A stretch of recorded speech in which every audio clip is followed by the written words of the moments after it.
Weather ఎంత బాగుంది అత్తయ్య గారు. ఎందుకు బాగోదు, బాగానే ఉంటది, కానీ బట్టలు ఆడడానికే ఇబ్బంది. ఎప్పుడే చెప్పినా బాగుందని మాత్రం అనరు. ఎంజాయ్ చేయొచ్చు కదా చల్లగా ఉన్నప్పుడు. మాటలు ఎన్నైనా చెప్పొచ్చు. ఇలా ఎంజాయ్ చేస్తూ ఉన్నామంటే చెయ్యాల్సిన పనులన్నీ ఎవరు చేస్తారు ఏంటమ్మా? మాట్లాడితే పనులు అంటారు, అన్ని పనులు ఏమున్నాయండి? అయినా నేను హెల్ప్ చేస్తాను కదా మీకు ఎప్పుడు. ఏంటి నువ్వే హెల్ప్? నేను చెప్తేనే గాని చెయ్యు గాని పనులు మళ్ళీ బోలెడు హెల్ప్ చేసేస్తుందంటనా? మీరు ఎప్పుడూ అలాగే అంటారు. మీకు ఎంత హెల్ప్ చేసినా గుర్తుంటేనే కదా. ఏంటి ఇప్పుడు నాకు మతిమరుపు అంటున్నావా నువ్వు? నేను ఎప్పుడన్నానండి? మీరు ప్రతిదీ అలాగే అపార్థం చేసుకుంటారు. పైకి అనక్కర్లేదు, నీ మనసులో తెలుస్తుంది కదా.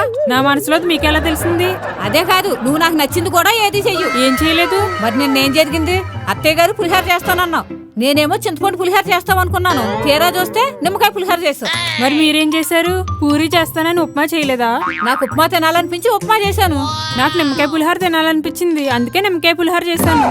అలాగంటావేంటమ్మా? మరి మీరు అలా అంటారేంటండి? ఓహో అంతేనంటావా? అంతే అంటాను. సరేవేనా, నీకు నాకు గొడవ ఎందుకమ్మా? ఈసారి నాకు నచ్చింది నువ్వు చెయ్యి, నీకు నచ్చింది నేను వండుతాను. అప్పుడు మన మధ్యలో ఏ మనస్పర్ధలో ఉండవు. అలాగే అత్తయ్య గారు. ఇదిగో అమ్మాయి, ఒకవేళ నిన్నేమైనా అన్నా మనసులో పెట్టుకుని గొడవ మాత్రం పెట్టుకోకు. సరేలే పద, వేడివేడిగా పకోడీ వేసుకుని తినొచ్చు. సరే అత్తయ్య గారు.